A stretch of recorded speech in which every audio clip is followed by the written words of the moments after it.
on from last week's little session where I asked you to bring along these. I don't know if you've had time to have a look at them. A couple of people have stopped me in the corridor and said, oh yeah, I've tried that and that's worked really well. So that's quite positive. That's good. So we're just moving on a little bit from that and we're meeting Victor. Okay? We've got our own Victor in Year 7, if anybody's met him yet. He's a lovely young man. This is loosely based around our Victor. We need to sort his uniform out, clearly, on this one. But the main thing is he's keen, he's willing to learn, and he's got all his kit and more. So I'm hoping in there is a bilingual dictionary. So, the over to you slide. Now when I do over to you slide, everyone in the class goes, oh miss, because it means a bit of something that they have to do independently. So I'm going to give you Victor's profile and then just see, in your faculty areas, how you would take that profile and what you would implement for Victor within your area. So let's find out a little bit about him. Well, he came to the United Kingdom in July of this year from Poland.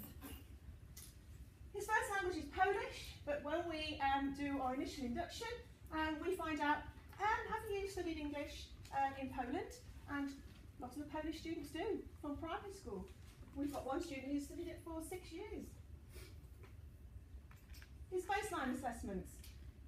We normally will say that it's below 6.5 if this is somebody who is arriving with an emerging language level. We don't like to say limited, we don't like to say no English, emerging. 6.5. His QCA step for all areas is step 1. Now that's fantastic as a baseline because they will immediately show some progress. That's really, really good for us. And if we can establish a confidence in Victor, which is what one word we've been doing this week with my little language group, we are being confident in all of our lessons. So remind them of that word, and hopefully we will see that. But you will see that that step will increase. Now, something new, we are doing non-verbal reasoning assessments. Now these are credible, and what they give us, it's not an intelligence test, it really shows us the student's capability to assimilate new information and process new information. It does not rely on language skills. And from the non-verbal reasoning, we can then standardise score across the system. We can see whether we have an extremely low score, moderately low, average, moderately high average, extremely high score. Now based on that, we do have to have a big profile of our students, but we can actually see, is it just that English is the only barrier to this student accessing fully the curriculum? If it is, so if we have an average student, we've got a student that Tracy did yesterday that's come up with a moderately high score. If English is their only barrier, we need to think about what sets we are placing that student in. Because looking at their non-verbal reasoning skills, we're looking at an average or a high student, not necessarily a student that may want to be put into bottom set always.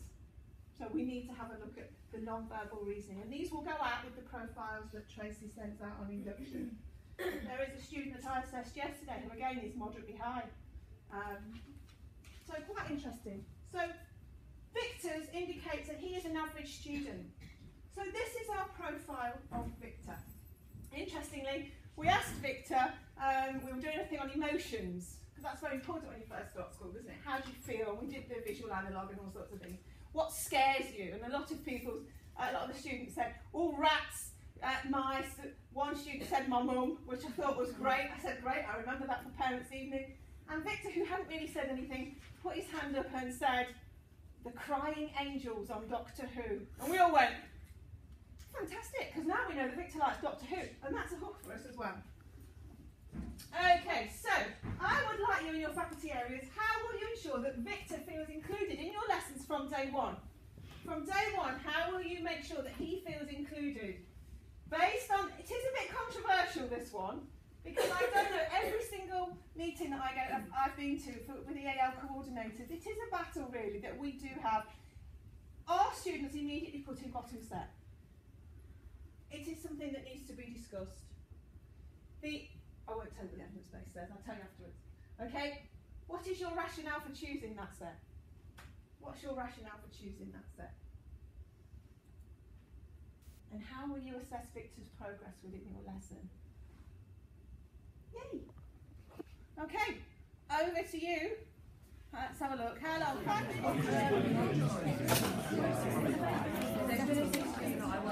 Yeah, and that's what I think he's going to use the card for the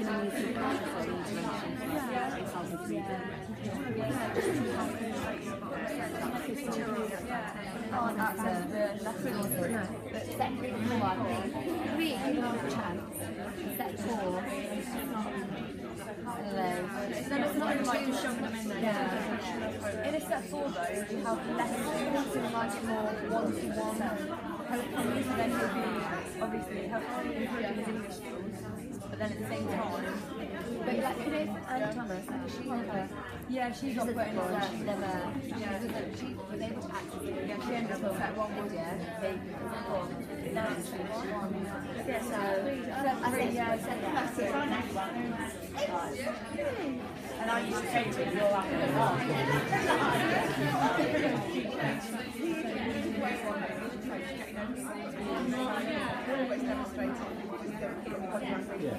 You've got there was always something on. And there's always, especially in France, there's always plenty of others in the class that can help them. So you're going to set them on their baseline and maybe you're also going to group as well. It's very difficult.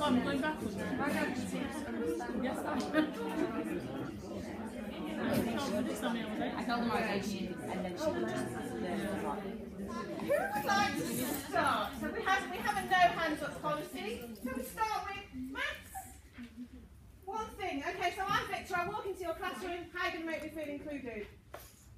We said we're going to look at making sure that he has like a Polish dictionary so that at least he can access the learning better. Lots of visual content, including where he's coming from. Just put something in Polish around just to include him. If we have someone that is also from Poland, maybe make sure he sits next to the person to help him build his confidence. Fantastic. And that's one thing I was just saying to the PE team. That's one thing I've noticed. Students here aren't reluctant to translate for one another. You don't want it to be the same student all the time, but there is no reluctance to do that, which is a really nice environment. Because in some schools, for some reason, there seems to be reluctance, but they don't always want to translate for another student. So long as it's not the same student all the time. Bilingual dictionaries, yay! Because don't forget, students can use them in GCSE exams apart from the English. But if they get used to using them now in year 7, they are so much quicker, and that could give them the extra mark in the GCSE. So bilingual dictionaries all the time. Have you got? Have you got? Have you got? DT, because obviously you're very visual and very creative and all of that. So I should imagine that's quite a nice win for you. What would you do for Victor walking in straight away? That's exactly what we said. So we said we'd use crib cards, we'd communicate by drawing, that sort of thing. So yeah, that's what we discussed. Brilliant. Storyboards are great. Whatever faculty, storyboards are great. An image, picture tells thousand words. They're fantastic. How could you assess his progress then in your lesson? What could you do? After lesson 1, what might you just be thinking about with Victor? If he's actually understood the basics safely, so we might have drawn some basic safety ones. Fantastic. A drawing will show you a level of understanding. 1 or 2 words in first language maybe. The fact that he's actively listening. If you're talking and Victor's going, yeah, even the eyes on me thing is really, really good. So yeah, your students can progress just by actively listening, and there's a step for that within there. Humanities, anything, progression, how you make them feel right. What set would Victor be in? We said set 3 because in humanities we only really go with set 4s, but we said set 3 because there's less students, therefore he's going to be a little bit more one-to-one, so he won't feel so crowded. And secondly, he doesn't feel like he's in the lowest set so that he can't achieve, because we've had quite a few students we put straight into set 4 and they're actually in set 1 now. Exactly. So he could still progress. In terms of progression, we said depending on his ability, we could put keywords up and then a sort of image and then some definitions and get them to match to see if he's actually learnt the keyword. Yeah. And again, the use of a dictionary, sort of encouraging like pictures of the TARDIS so that he feels like a little bit more. Yeah, that's the thing, it's just getting that little hook, yeah. They say immersion, all the evidence bases said immersion is the key, yeah? And if you have an average, if you like, on your non-verbal, and you have a picture of a student whose barrier whose only barrier to accessing the curriculum is English, then it's a scary term to say. We don't want to indirectly discriminate against that student by always assuming that the student should be in bottom set. The evidence base is that they go to middle set, where they are immersed in language with speakers who will model and will translate, but not the same student all the time, and then you assess from there. It's very difficult to say, do we have a student who has English additional language and special educational needs, but the non-verbal reasoning test can give us an indication of that, and we're always monitoring our students anyway.